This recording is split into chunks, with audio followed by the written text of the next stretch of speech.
COVID-19 tests, officials are working to increase the province's testing capacity. Joining us with more on that is Hoad, who is the CEO of the Medical Laboratory Professionals of Ontario, which represents lab workers in this province. Michelle, first of all, let's start with this. To the best of your knowledge, what is Ottawa's testing capacity right now? Actually interesting, I just spoke to them this week. So they have actually done 250,000 tests to date, considering that's quite spectacular, considering we're at 3.6 million across the province. Yeah, very impressive. I guess what goes into, as we talk about this need for increased testing and increased capacity that's trying to happen, what are some of the steps that go into making that happen at the different testing centers here in Ottawa? Well, if we think about what's happened over the last 7 months, so we started in March, we actually had 5 testing labs. As of today, we have over 50.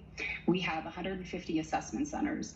And what the government has done over the past 7 months is they've actually invested in the front end part of testing. So increasing assessment centers, hiring medical lab assistants to actually deal with moving tests within the lab. When the tests come to the lab, they need to be manually, data needs to be inserted into systems. That test eventually gets to a medical lab technologist. They then process the test. Then those results need to manually be inserted back into a system, and then those results are then reported back to the facility.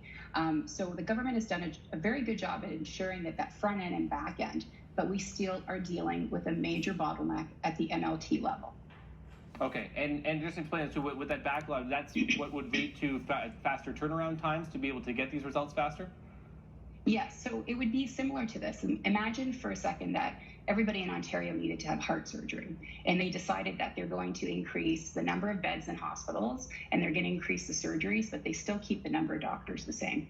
So those surgeries aren't going to go any quicker, and that's what's happening in our labs right now. We have medical lab technologists. Those are the folks who actually process the tests.